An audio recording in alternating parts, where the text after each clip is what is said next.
Sunt Luciana Baicea și asculți Mind Architect, un podcast susținut de OTP Bank.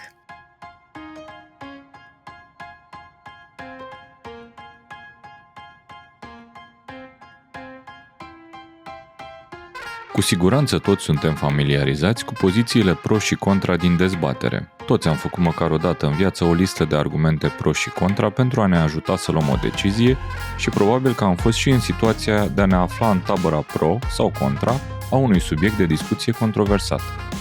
Păstrăm banii la comun sau ne ținem veniturile și cheltuielile separate în relația de cuplu? Definim prin Constituție familia ca fiind uniunea dintre un bărbat și o femeie sau oferim libertate fiecarei familii să-și creeze propria definiție? Permitem avortul sau abordăm o atitudine anti-avort?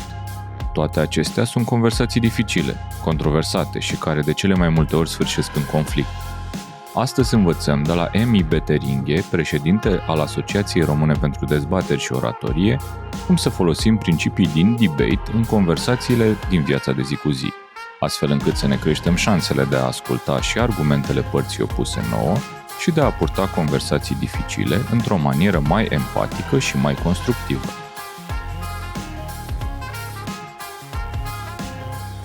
Salutare, dragilor! Bine ați venit la episodul 2 din sezonul nostru 7, sezonul despre controverse. În episodul 2 venim cu o nouă unealtă care să completeze cele discutate în primul episod, cel despre gândire critică. Dacă acolo am vorbit despre importanța menținerii călărețului funcțional în timpul unei discuții în contradictoriu sau a unei discuții pe poziții diferite, în episodul ăsta o să vorbim despre dezbateri. Avem alături de noi un prieten drag pe care l-ați mai auzit poate în brainfood-uri în mindarchitect.ro, care o să ne aducă mai aproape de tema asta a dezbaterilor și vorbim desigur despre și cu Emi Beteringhe. Salutare, omule! Salutare! Bine v-am găsit, Regăsit public și găsit în privat, că mai avem noi niște conversații acolo în comunitatea pentru membrii Mind Architect. Dragul meu, dezbaterile pentru noi au fost pasul coerent în structurarea sezonului ăstuia, pentru că atunci când avem poziții diferite de care suntem atașați emoțional, inevitabil și acasă și la birou ajungem să le dezbatem cu cei din jur, dar până trecem la dezbateri, aș vrea să o invit pe Luciana să ne zică câteva cuvinte despre tine. Mulțumesc foarte, foarte mult, Paul, și mulțumim, Emi, că ni te-ai realăturat pentru încă o conversație despre dezbatere. Câteva cuvinte despre Emi Beteringhe sunt în felul următor. El e președintele executiv al Ardor, adică Asociația Română de Dezbatere, Oratorie și Retorică, căci de-aia și vorbim astăzi despre debate cu tine. Fondator al DebateX. În DebateX, Emi, voi faceți dezbatere și pentru cei mici, corect? Da, la DebateX sunt cursuri de debate online în limba engleză și pentru gimnaziu, ceea ce nu facem la Ardor, și liceeni și pentru adulți. Bun, deci pentru cei dintre voi care poate sunteți părinți și aveți copii de gimnaziu acasă și vreți să învețe să facă debate, putem să apelăm la Emi Beteringhe, care are proiectul ăsta. Și Emi face de 23 de ani debate. E trainer și consultant în dezbatere și argumentare și are un masterat executiv în managementul educației la King's College Londra. Încă o dată, bine ai venit și eu propun, Emi, să dăm drumul episodului ăstuia cu a te întreba ce este debate-ul în forma lui formală. Bine v-am găsit, mă bucur foarte tare că sunt aici la voi, îmi place la voi. Debate-ul este... La propriu și la figurat. Și la propriu și la figurat. Mi-e în studio acum. Debate-ul este o formă de comunicare structurată, să-i spunem, în care sunt argumentate, de obicei prin discursuri formale, două puncte de vedere opuse pe o temă dată, de obicei controversată. Da? Ca să putem să avem un debate, trebuie să avem două puncte de vedere opuse și o temă controversată și un număr de discursuri, de obicei pro și contra temei respective. Și cred că debate-ul e un instrument bun pentru administrarea unei controverse, o dispută, o dezbatere prelungită. Și pe controversă, dacă ar fi să o definim? Eu aș spune așa simplu că controversa e o dezbatere prelungită sau o dispută de obicei între două părți cu poziții fundamental diferite sau poziții opuse. Sunt un număr de teme în spațiul public pe care avem poziții fundamental diferite și inclusiv, bineînțeles, în viața noastră privată. Da? Avem poziții diferite pe diverse subiecte. În cuplu, în relația cu părinții, în relația cu copiii, ne găsim deseori, cu toate bunele intenții, pe poziții diferite pe un subiect.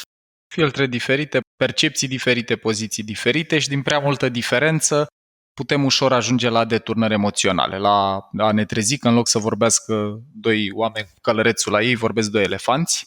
Cred că e ceva ce trăim fiecare dintre noi, chiar dacă știm ce urmează să vorbim în episodul ăsta, tot e prezent cu noi sau sunt prezente cu noi momente de felul ăsta.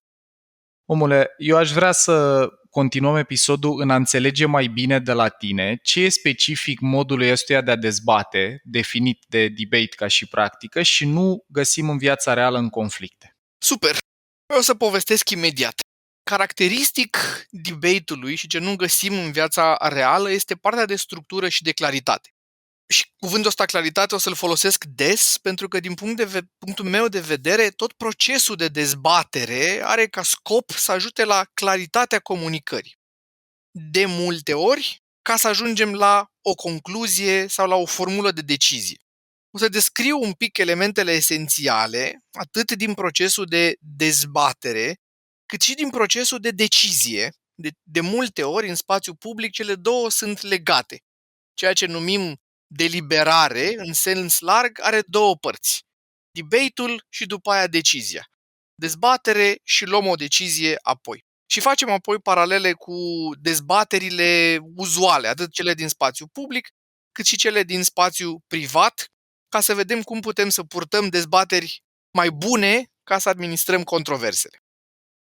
Sună bine? Deci claritate, atât în procesul de comunicare cât și în propriile gânduri, și mi se pare că în episodul cu Radu am lămurit cât de important e să-ți înțelegi propriile filtre și să înțelegi care e conținutul pe care îl aduci tu într-o dezbatere, cu ce vii de acasă. Și de la tine mi-abia aștept să înțeleg mai clar cum putem să ne folosim de claritatea asta în comunicare și în gândire, în a dezbate pozițiile alea fundamental diferite, fără să ucidem relația sau încrederea. Super! Uite, într-o dezbatere uzuală, într-o dezbatere formală, într-un debate, există o serie de elemente care sunt clare, care sunt stabilite. De exemplu, primul dintre elemente e tema dezbaterii. Într-un debate, tema e clară și e bine formulată. Hai să dau niște exemple. E mai bine să lucrezi la stat decât la privat. E o temă clasică de dezbatere. Ar trebui sau nu stopată finanțarea din bani publici a cultelor religioase. A fost o temă de dezbatere în spațiu public acum ceva vreme.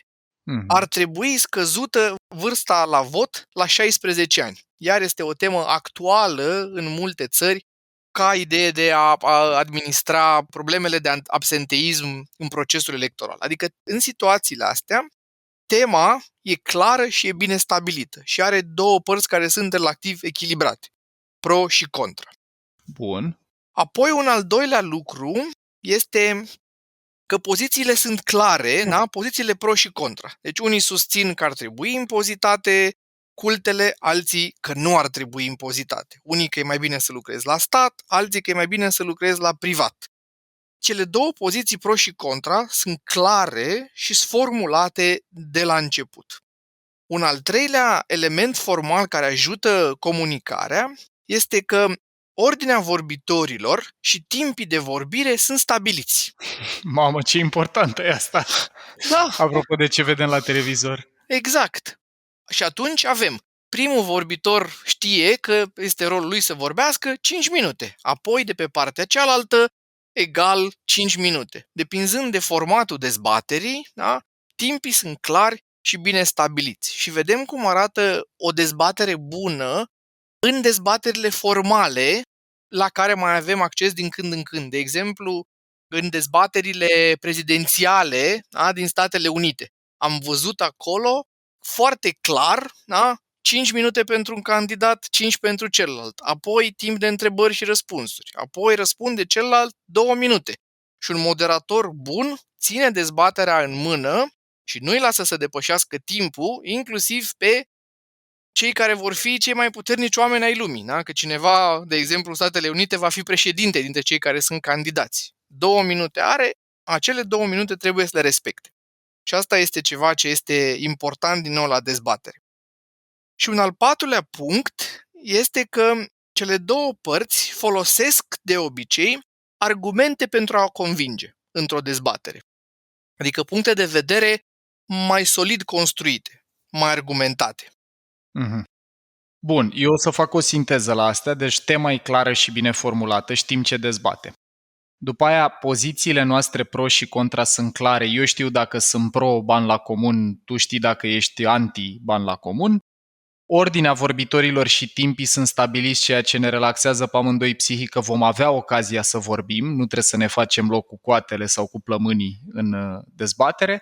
Și cele două părți s-au documentat cumva, s-au gândit bine la temă înainte să înceapă să o dezbată.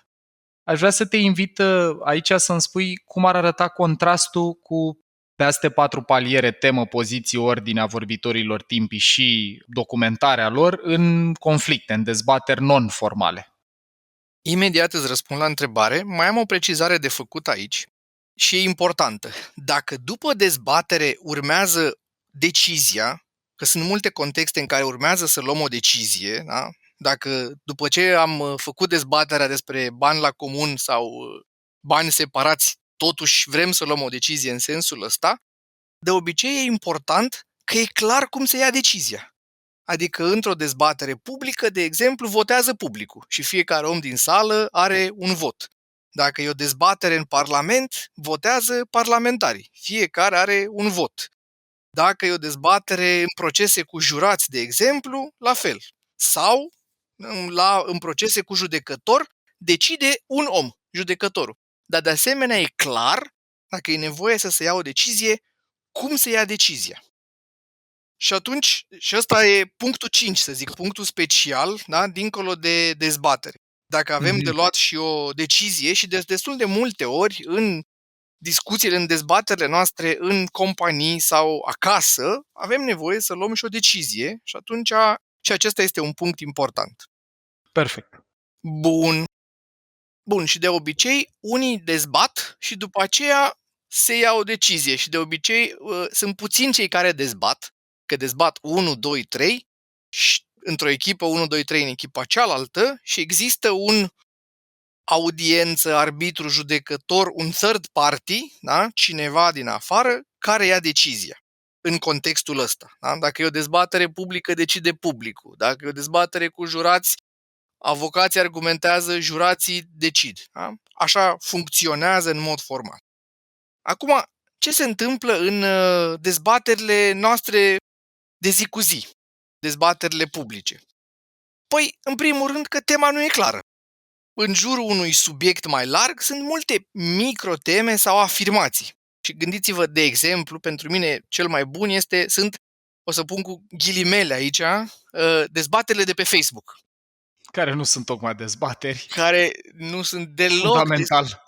Da, și sunt unele dintre cele mai neclare conversații pe care le poți întâlni. Adică dacă vrei să cauți undeva neclaritate, acolo e. Da? În primul rând că tema nu e clară. Pe niște subiecte de obicei astea pe care avem discuții, să zic, importante în spațiu public, acolo există multă neclaritate și e foarte neclar care e tema pe care suntem în dezacord. Că pot fi lucruri minore pe care suntem de acord și altele pe care nu suntem de acord. Emi, aici aș vrea să aduc și eu un exemplu și totodată să-ți adresez o întrebare. Vorbeai despre contextul ăsta de dezbatere, să-i zicem, publică pe Facebook, unde eu mă gândesc că mai e o chestie care s-ar putea să se întâmple, zi-mi tu dacă greșești, și anume nu e neapărat o intenție benefică acolo într-o astfel de dezbatere, adică s-ar putea ca eu să intru cu intenția de a-l demonta în vreun fel pe omul din fața mea, versus într-o discuție în contradictoriu pe care să zicem că aș putea să o am în relația de cuplu, unde intenția nu e una rea. Sigur, sunt foarte multe diferențe între aceste două perspective și sunt multe lucruri care sunt problematice, să zicem așa, cu discuțiile de pe Facebook.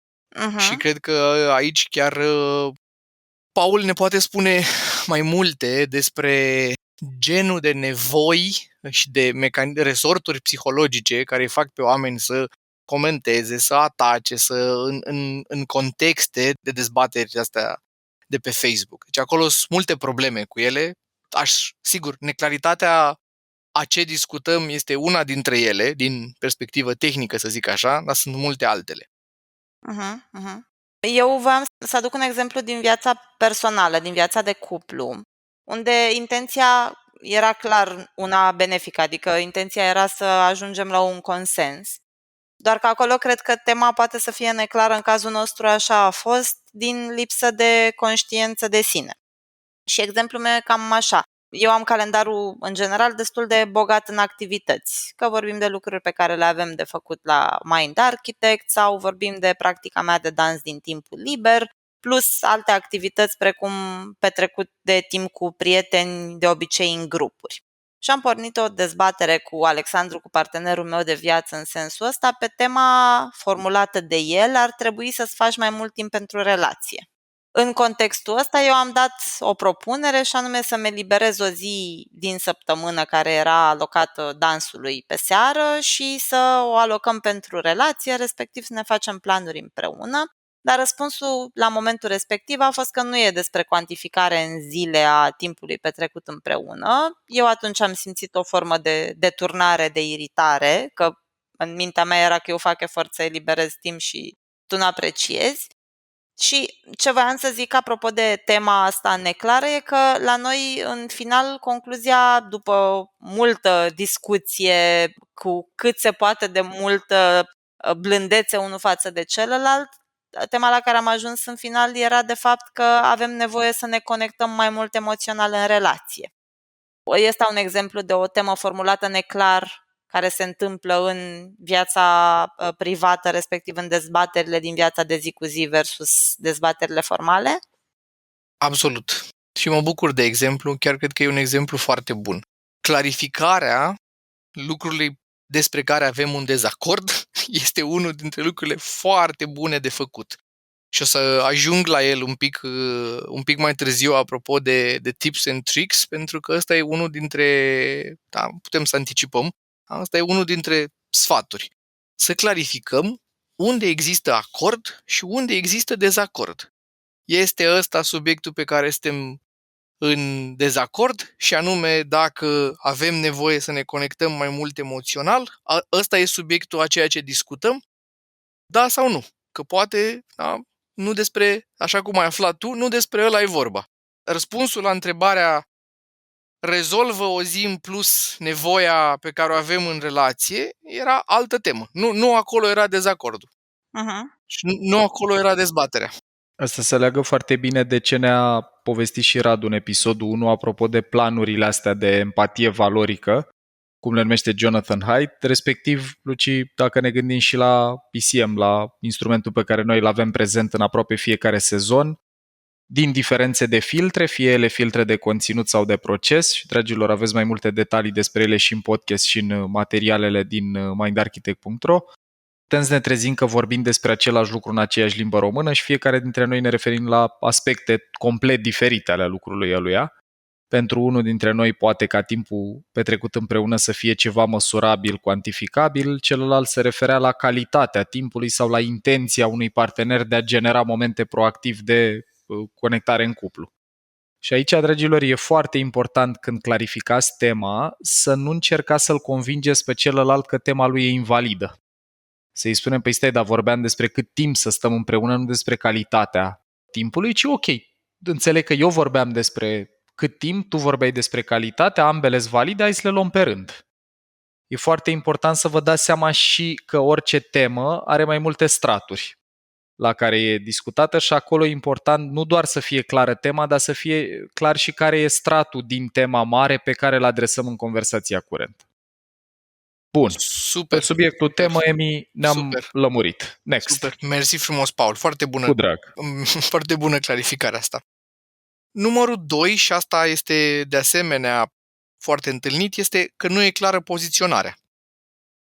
dacă ești pro sau dacă e contra. De asemenea, dacă urmărim discuții sau dezbateri, da, așa numite, de la televizor sau de pe Facebook, etc., de multe ori nu ne e clară poziționarea celor care sunt în discuție. Dacă e pro, dacă e contra, dacă e... Și asta iar este un lucru care generează foarte multă confuzie și nu ajută la a merge mai departe.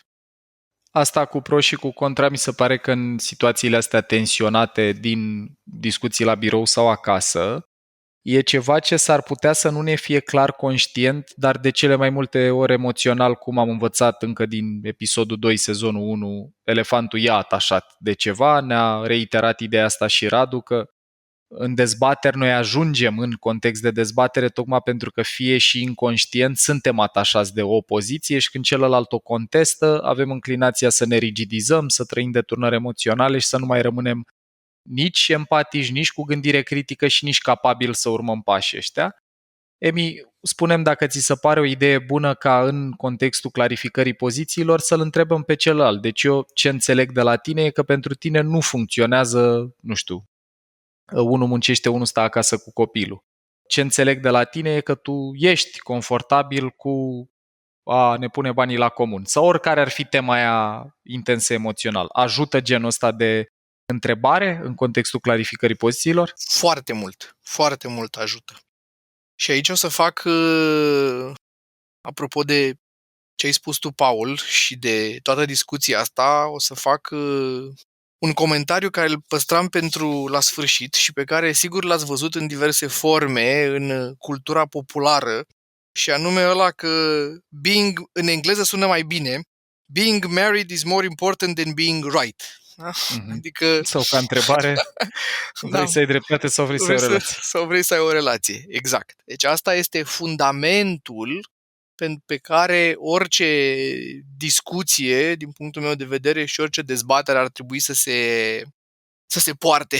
De altfel, și în dezbaterea formală există o serie de elemente care încurajează asta. Există un gest, de exemplu, la finalul unui debate, oriunde s-ar desfășura el, sunt invitați participanții la final să-și dea mâna, să traverseze camera și să-și dea mâna, simbolizând astfel că a fost despre idee și nu despre oameni, individ, și că în continuare sunt prieteni.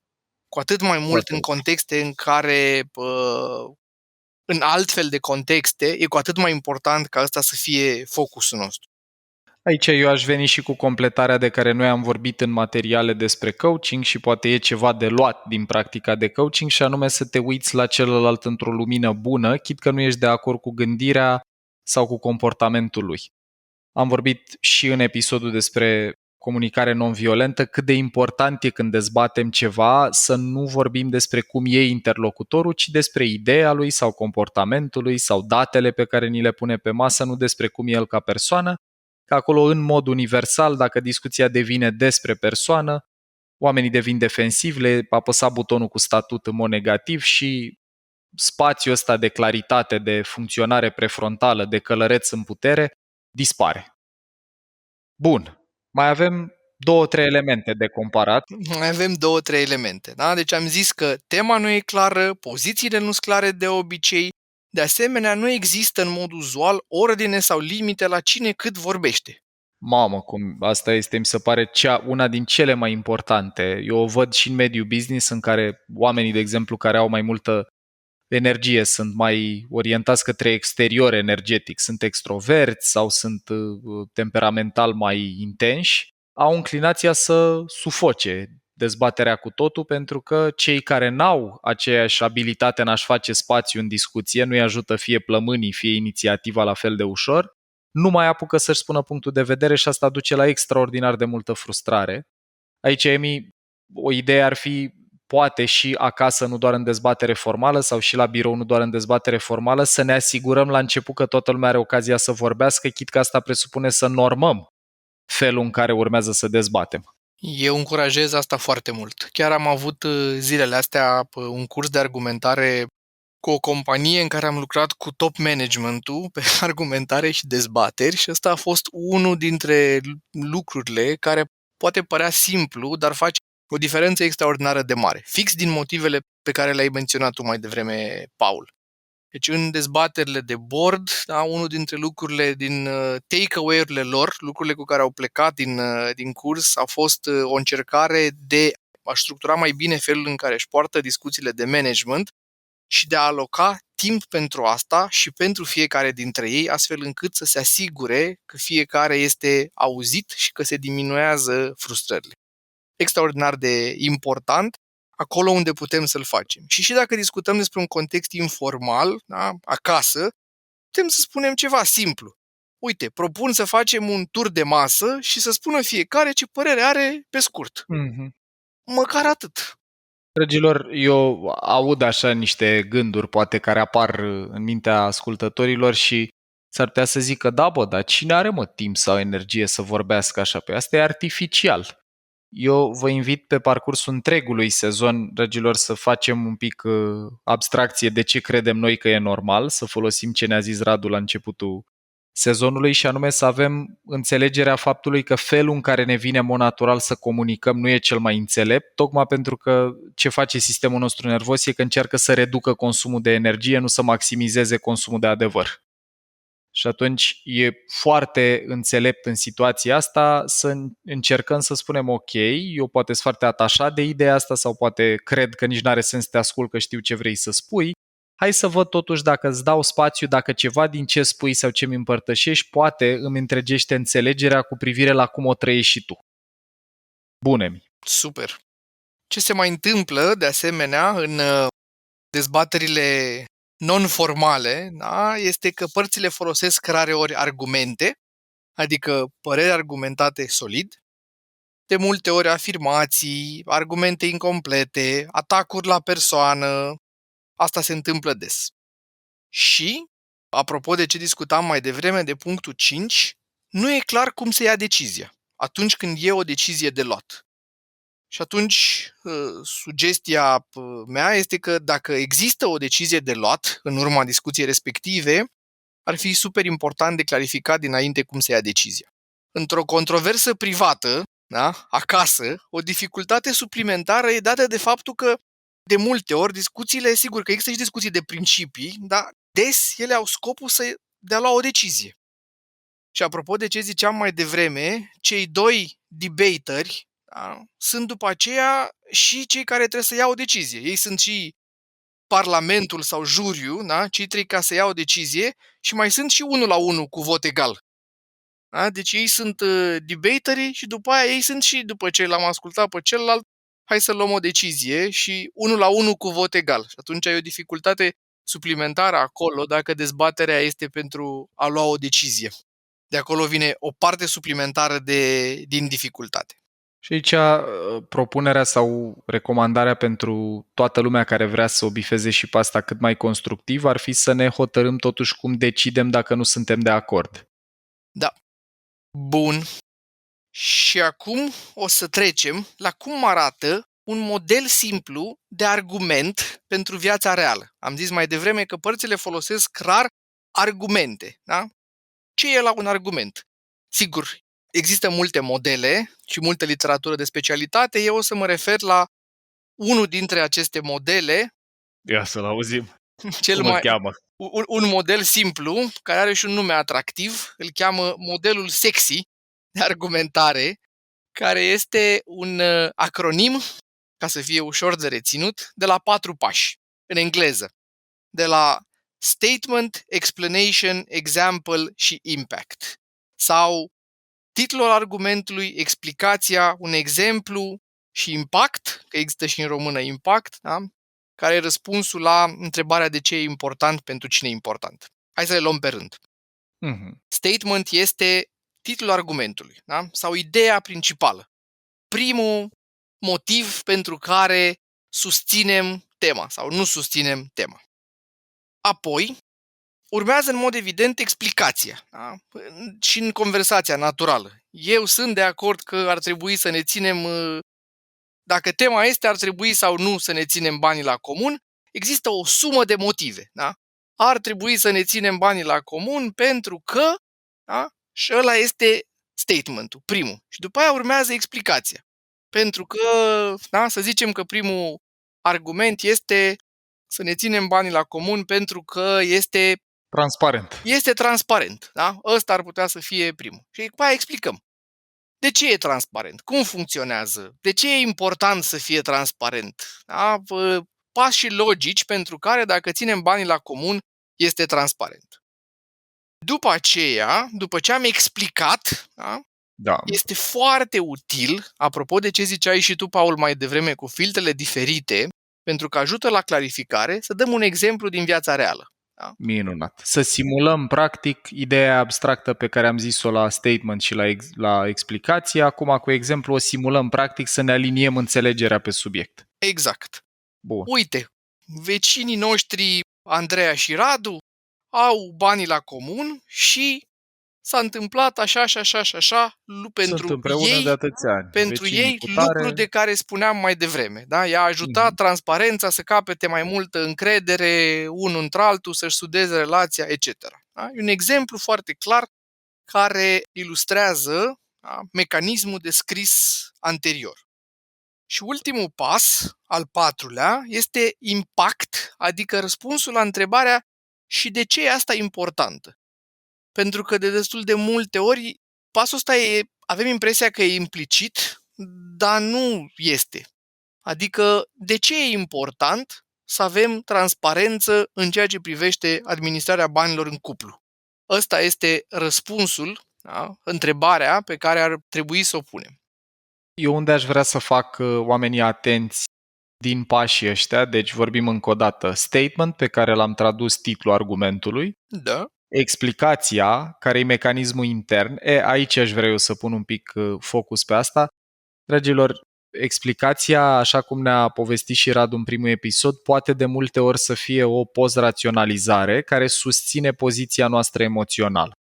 Și chiar dacă în dezbateri noi vă prezentăm pașii ăștia și vă recomandăm să-i folosiți, e extraordinar de important să nu uitați de componenta aia de empatie afectivă, pune-te în pielea celuilalt, încearcă să-i simți starea sau poziția emoțională din care operează, empatia cognitivă în care sunt curios și încerc să strâng argumente și să înțeleg perspectiva celuilalt, nu să o combat, și empatia aia valorică, respectiv a vorbi aceeași limbă, fie că ne uităm din perspectiva lui Jonathan Haidt, chit că ne uităm din perspectiva diferențelor de personalitate, de cultură sau educație, să ne dăm seama că vorbim despre același lucru. Deci componenta asta cu a explica de ce credem ceva e cea pe care eu vă încurajez să vă concentrați mai mult, că nu ne vine natural, consumă multă energie să-ți dai seama de ce crezi sau de unde, când ai învățat că e periculos să-i ții la comun sau că e bine să-i ții separat sau genul ăsta de introspecție cere resurse prefrontale serioase și știm că dacă are de ales, creierul nostru nu prea vrea să consume energie. Bun, Emi. Exemplele, cu cât sunt mai utile, presupun, pentru celălalt, cu cât îi sunt mai familiare, cu atât e mai ușor să găsim tărâmul comun. Absolut. Iar componenta aia de impact, de ce e foarte importantă, e că îl ajută pe interlocutorul nostru să înțeleagă că pentru noi lucrul pe care îl dezbatem chiar contează și să înțeleagă, de pildă într-o dezbatere de asta cotidiană, cum ne-a mai descris și Luciana în cuplu, că, băi, nu e despre câte zile stăm împreună, e despre calitatea interacțiunii noastre sau despre cât de multă intenție e pentru fiecare membru al relației să petreacă timp cu celălalt. De cele mai multe ori componenta asta de impact, cel puțin în practica mea în comunicare, mai rotunjește înțelegerea celor care dezbat despre, de fapt, despre ce e discuția asta? E despre unde ai lăsat cana pe masă? Sau e despre faptul că simt că doar eu muncesc în relația asta, care e o temă mult mai profundă, cu mult mai multă încărcătură emoțională? Super. Și atunci când punem întrebarea, adică dacă reușim să ne creăm exercițiul de a ne pune întrebarea și de ce e important, ne o clarificăm în primul rând pentru noi și sigur e super sănătos să o clarificăm în primul rând pentru noi și apoi și pentru celălalt. Hai să dăm și un exemplu de cum ar putea să arate asta într-o conversație privată. Și am luat o temă care știu că cel puțin în cercul meu de prieteni este o temă dezbătută. De exemplu, ar putea să fie tema dacă ar trebui ca Matei să meargă la o școală privată mai degrabă decât la o școală publică. Asta e o dezbatere care există în cuplurile de părinți și cineva care ar susține că ar trebui, o poziție pro, că ar trebui să meargă la o școală privată, un argument complet ar putea să sune așa. Statementul, da, sau primul motiv, primul argument. Într-o școală privată există un risc mai scăzut de abuz emoțional. Asta aș spune eu. Da? Dacă aș fi eu cu soția mea Cristina în conversația asta, da? Eu aș spune, look, într-o școală privată există un risc mai scăzut de abuz emoțional. Care e explicația? Într-o școală privată, confortul psihologic și emoțional al copiilor e o prioritate. Pentru că nu sunt ieftine de obicei, părinții plătesc bani, școlile private sunt mai sensibile, da? Și pentru că sunt în sistemul de piață la acest lucru, da? Și pentru mulți părinți cu o educație mai înaltă și cu un nivel financiar care își permit să plătească genul de fiuri, lucrul ăsta este important. Și atunci școlile private, mai degrabă decât școlile publice, să atente la acest aspect. Da?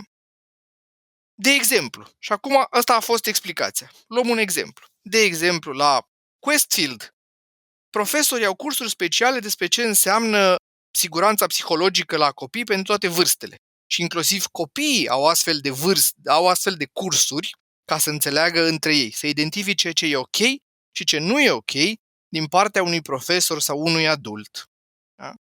Și atunci, ultimul pas, de ce e important? Pentru cine? Eu aș spune așa, pentru Matei ar fi un lucru important, pentru că el e o personalitate mai sensibilă și atunci e important să fie într-un mediu care este safe și aș spune soției mele că, de asemenea, pentru mine ăsta e un lucru important. În ierarhia mea de importanță e mai sus să fie copilul în siguranță decât, nu știu, să învețe bine la română sau la mate sau alte lucruri. Și așa ar suna un argument complet într-o conversație liniștită, da, pe care l-aș purta-o cu soția mea pe această temă. Cum sună? Mulțumim. Sună coerent. Eu sunt convins că și în timpul ascultării episodului ăsta unii oameni e posibil să spună e mai bine acolo, Și, dragilor, exact despre asta e episodul și despre asta e tot sezonul, să putem să ascultăm poziții diferite de ale noastre dintr-un spațiu de empatie, de curiozitate și de deschidere.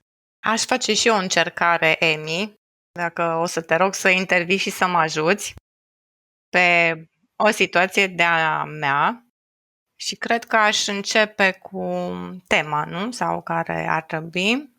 Mă gândesc așa, ar trebui să ne luăm, eu cu Dorin, 2 după-amieze pe săptămână pentru activități de cuplu, care presupun mișcare fizică, sau să ne concentrăm doar pe job. Ok. Ar fi o temă Da, coerentă. Da. Da. Bun. Aș zice că asta ar ajuta să petrecem timp împreună și, în plus, activitatea fizică să ieșim un pic din mintea noastră, ca și explicație am luat eu.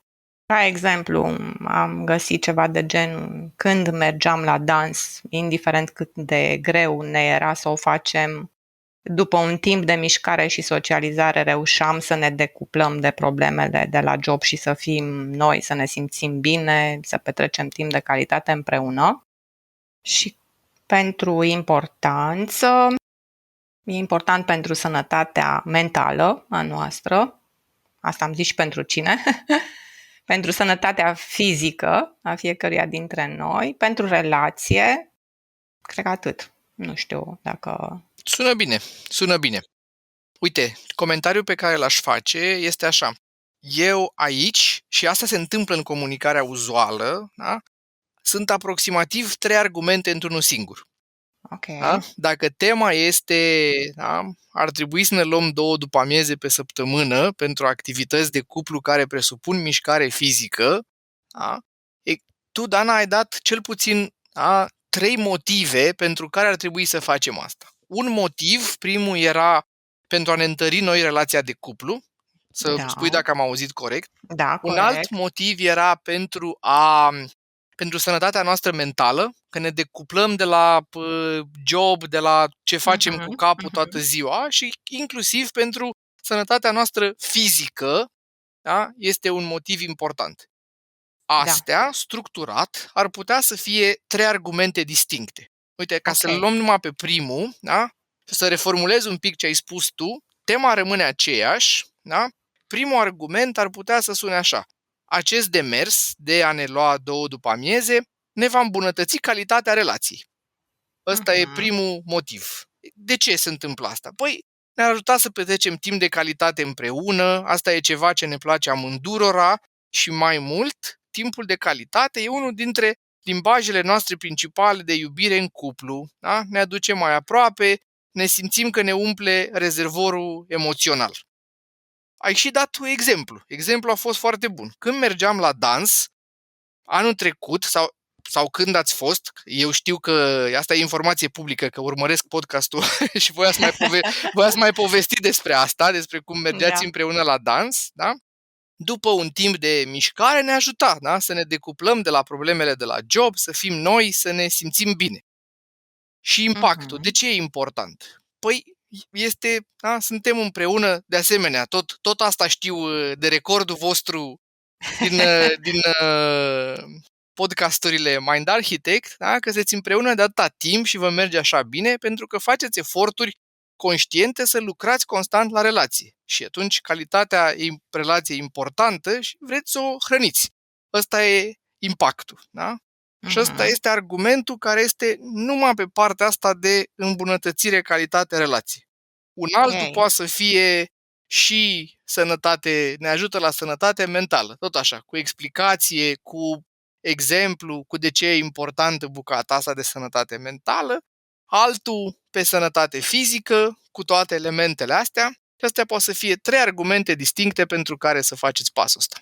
Super, super. Mulțumesc mult. Cu mare drag. Eu am o întrebare aici, având în vedere că majoritatea conversațiilor din viața de zi cu zi sunt mai degrabă argumentări complexe, că nu... Și intercalate. Exact, probabilitatea să vorbim numai despre cum o să te ajute la fizic e mică. Cum e mai bine, folosind modelul sexy, e mai folositor să fac câte un argument cap-coadă pentru fiecare dintre elementele pe care vreau eu să le explic, pornind de la temă, după aia dau o explicație pentru sănătate fizică, un exemplu pentru sănătate fizică, un de ce e important pentru sănătate fizică, după aia iau elementul de relație și așa mai departe, sau să le aliniez pe fiecare dintre literele lui sexy pe toate 3 în paralel? Răspunsul meu ar fi, dacă poți, ia-le pe rând. Dacă reușești, ia-le pe rând. Pentru că una dintre sursele de confuzie și frustrare în conversație este fix intercalarea asta. N-ați avut conversații în care ziceai ceva și după aia ăla se trezește și zice, dar nu despre asta vorbim. Adineauri ai zis altceva. Da?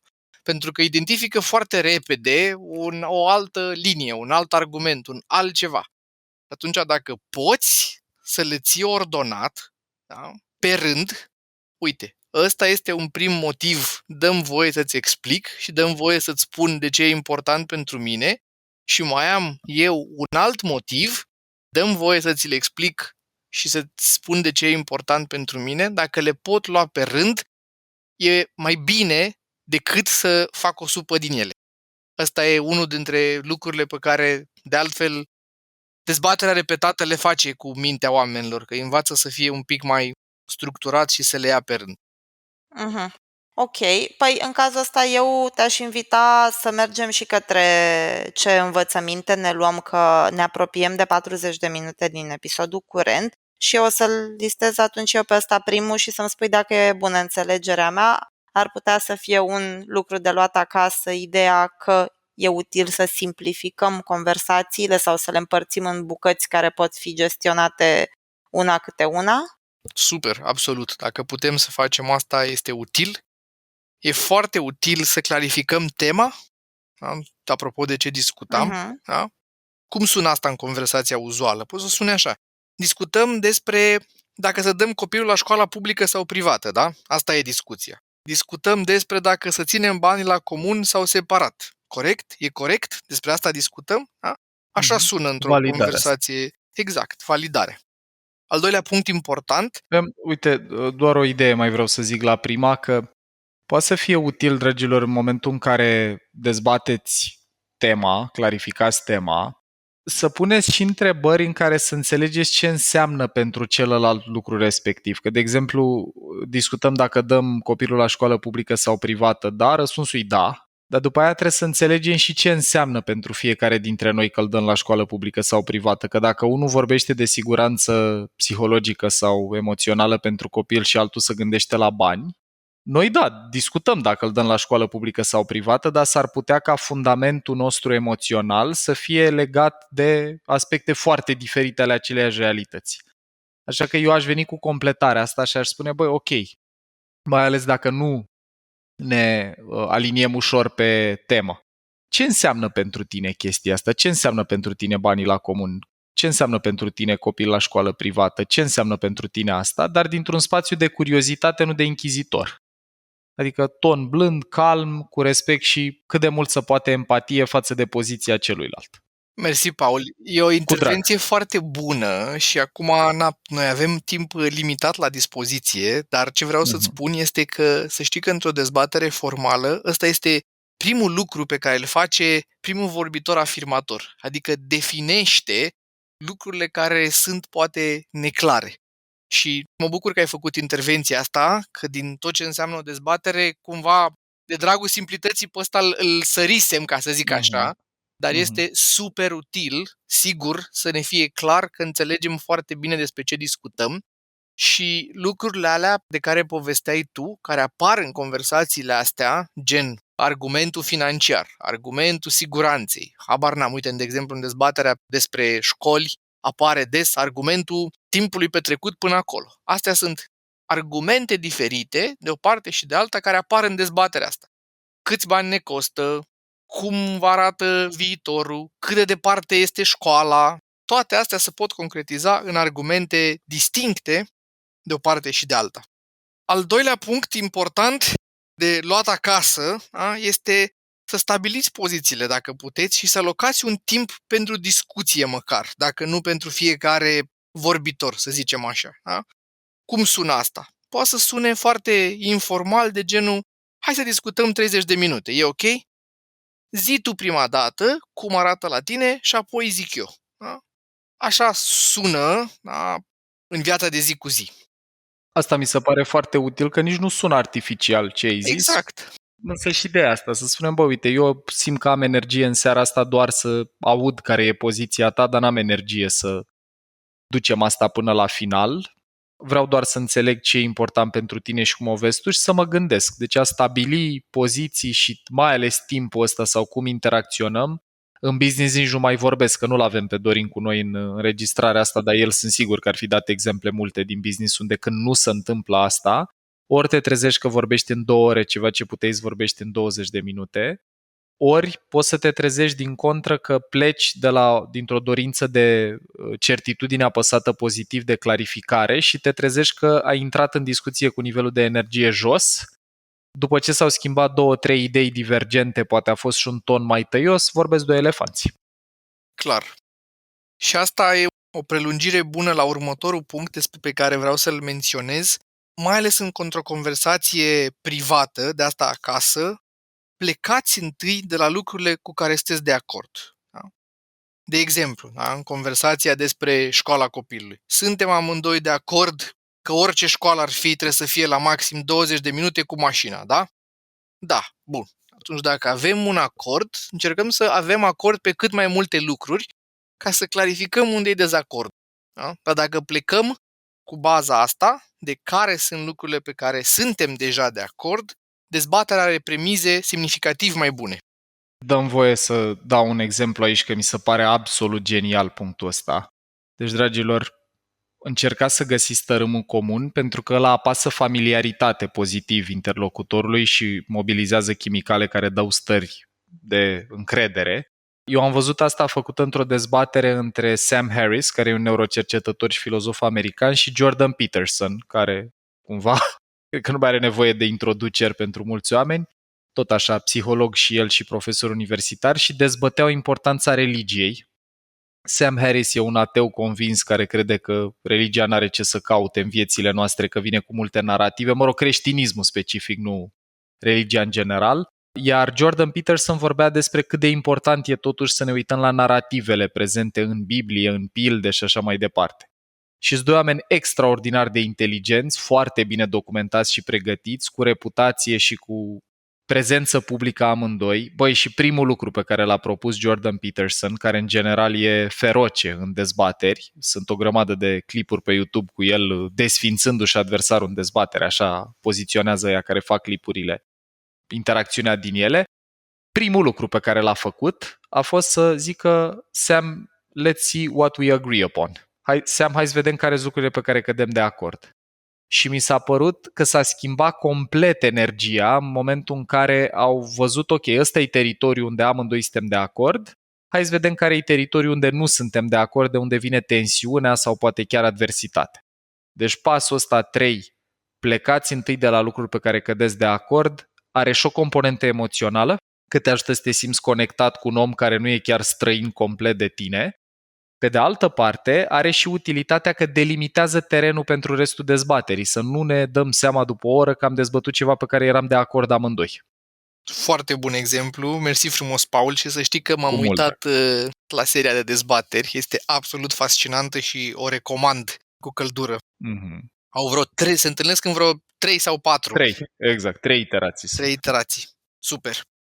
Tot pentru acasă, ca să zic așa, pentru dezbaterea de acasă, recomandarea mea este să formulați argumentele cu părerea mea sau perspectiva mea, mai degrabă decât neutru, da? Mai degrabă decât este bine cunoscut sau se știe. Da? Este mai puțin amenințător și mai validat. Da. Uite cum arată lucrurile. Exact. Uite cum arată lucrurile pentru mine. Părerea mea este că așa. Da? Asta este pentru că observ des în conversații că lumea nu-l folosește. Normal. Exact. Da, și e extraordinar de antagonizant. Eu, de pildă, sunt una din persoanele care își pierde ușor călărețul, deși depun eforturi să-l antrenez și la asta, când aud oameni care au adevăruri universale, pentru că îmi dă sentimentul ăsta de lipsă de putință. Mi-apasă foarte tare autonomie negativ. Bă, dacă știi deja, de ce mai dezbatem? Dacă tu ești convins că e așa, de ce mai dezbatem? Și îmi dau seama că fermitatea poziției luilalți vine din faptul că apără un spațiu emoțional care e sfânt și e greu să se atingă de el cu altă părere decât cea care izvorăște de acolo. Dar pentru mine contează enorm să-mi spui, băi, în opinia mea sau din punctul meu de vedere sau cum am văzut-o eu sau cum cred eu versus să apară formulări din astea, păi evident, păi e de la sine înțeles, păi e normal, păi toți oamenii, păi întotdeauna, păi niciodată. E de bun simț. Și dragilor, da, și mai e și o componentă, aduc și argumentul ăsta care cumva să sprijină pe ideea de călăreț, elefant și sisteme decizionale. Un aspect destul de ușor de dedus din tot conținutul din Mind Architect e că în momentul în care ne simțim amenințați, ne și rigidizăm. Rigidizarea apare când începi să vorbești în termeni absoluți. Termenii absoluți și în acțiune, gen o categorie de oameni merită eradicați pentru că sunt ciuma umanității, vedeți, oameni care au crezut asta și le-au și pus în practică, arată că acolo nu mai avem călăreț. Nu mai avem funcții prefrontale disponibile, nu mai avem discernământ, nu mai avem empatie, nu mai avem capacitatea de a gândi complex și toate alea se sprijină pe cortexul prefrontal și atunci, atenție, și dacă sunteți personal atașați de toți oamenii mereu, toți bărbații, toate femeile, presupunând că aveți genul ăsta de cogniție, merită să examinați dacă nu cumva sunteți obosiți sau foarte încărcați, pentru că absolutizările arată în general un călăreț obosit. Da. Și mai avem 3. Explicați de ce e important pentru voi. Da? Se leagă cu impactul de mai devreme, dar am vrut să-l readuc în atenție, că cred că este unul dintre cele mai bune lucruri pe care putem să le facem în astfel de conversații. Pe cât se poate de calm și de blând să explicați de ce lucrul respectiv e important pentru voi. Asta este o mare... Dezamorsează foarte mult în conversații, mai ales în conversațiile 1 la 1. Creează o înțelegere, da? Dincolo de cuvinte. Foarte util ăsta și legat de modelul Scarf apasă certitudine pozitiv, că mă ajută să înțeleg că la tine nu e despre căni, e despre corectitudine în relație. La mine nu e despre faptul că, habar n-am, vreau să metalez statutul financiar cu școli particulare, e despre faptul că mă îngrijorează siguranța emoțională a copilului în experiențele mele cu școli publice. Și, dragilor, inclusiv asta, spune în experiențele mele cu școli publice, nu în general la școli publice e nasol, ajută enorm că îi dă luilalți sentimentul că, ok, eu pot să completez experiențele tale cu experiențele mele și să găsim ceva ce merge pentru amândoi. Bune, ultimele două? Penultima, și asta e interesant cumva, nu încercați neapărat să ajungeți la o concluzie sau o decizie atunci pe loc. Adică Foarte smart. mai ales atunci când se pune problema de subiecte de astea importante, da? Există, și aici sunt convins, Paul, că tu poți să ne povestești mai mult, oamenii își schimbă părerea în timp, da? Procesul de persoasiune, de aderență la o idee durează, da? Ai nevoie creierul să rumege, cum spuneai tu în alt podcast, să o ia nițel și pe alt derdeluș, până când să poată să spună pe gură, da, mai ai convins. Dreptate sau, da, sau ai dreptate. Da? Da. Și atunci asta e că ar trebui să luăm așteptarea să nu neapărat, mai ales pe subiectele grele sau importante din familie, exact. nu neapărat să avem așteptarea să le tranșăm pe loc. Exact. Da, exact, omule. Dragilor, completez ideea asta și cu argumentul neuro, și anume, cu cât consumăm mai multă energie și rămânem fără ea, cu atât o să operăm mai mult cu acele bias-uri de care vorbea Radu, respectiv scurtăturile mentale, și s-ar putea să ne dăm seama că într-o problemă sau o temă de divergență care avea 10 soluții diferite, noi ne-am concentrat 2 ore pe 2 soluții pentru că alea erau cele la care ne-au dus scurtăturile mentale. S-ar putea ca administrarea vieții în familie să fie avut 10 rezolvări, dar noi ne-am concentrat pe bani împreună sau bani separat pentru că sunt cele mai la îndemână și am consumat mai puțină energie să le accesăm pe alea. Eu cred că e foarte util când trăim genul ăsta de dezbatere puternic controversată să sleep on it, adică lăsați să treacă o noapte, dormiți, că în timpul somnului, cum știți din episodul despre somn, se curăță creierul de hormon de stres și dispare din încărcătura emoțională, amigdalele se relaxează, cortizolul, adrenalina sunt oprite sau serios inhibate în timpul somnului și atunci a doua zi s-ar putea să gândim mai bogat. Nu neapărat să fim mai de acord cu ălălalt, dar să înțelegem tema în toată complexitatea ei. Mă leg aici, Paul, apropo de o altă învățătură din episoadele de podcast pe care nu o aveam pregătită, este că e foarte important și când avem această conversație. Adică de foarte multe ori dezbaterile importante se poartă la sfârșitul zilei, când au venit amândoi de la serviciu după o zi super obositoare și inclusiv eu mi-am schimbat felul de a discuta și și mai ales momentele. Adică dacă nu țineam cont de lucrul ăsta, acum țin cont de când port dezbaterile importante. Și asta nu se întâmplă niciodată seara. Se întâmplă în weekend, se întâmplă dimineața. Și ultimul, pe care l-am mai povestit astăzi, dar vreau să-l... Merită încheiat cu el, este că absolut este mai important să ai o relație decât să ai dreptate.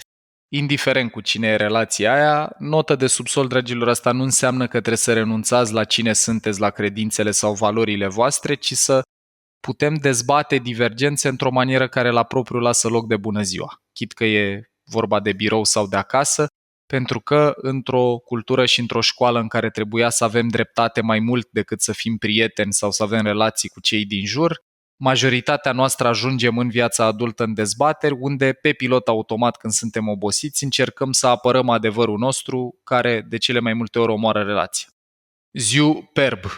Emi, îți mulțumesc maxim, Luci, Dana, mi se pare că e un episod așa de fundație, nu doar pentru sezonul ăsta, ci pentru comunicare în general și vă mulțumesc tare că l-am făcut împreună. Foarte mișto. Cu mare drag. Omul, unde te găsesc ascultătorii dacă vor fie să își trimită copiii la debate, fie dacă vor să învețe sau să aducă debate-ul în organizațiile din care fac parte sau dacă vor să-ți mulțumească, pur și simplu, pentru episodul ăsta, unde te găsesc? Pe mine mă găsesc pe debatex.ro debatex.ro și pe ardor.org.ro. Bun. Mulțumim maxim și eu simt să închei episodul ăsta reamintindu-vă că atât gândirea critică cât și pașii ăștia din tehnica de dezbateri ne pot salva la propriu relațiile și acasă și la birou. Dragilor, poate că e cel mai potrivit episod în care să reamintim ideea asta pe care Ion Rațiu a spus-o la televizor în anii 90, și anume că democrația însemnează, spunea el, că voi apăra până la ultima picătură de sânge să ai dreptul să nu fii de acord cu mine.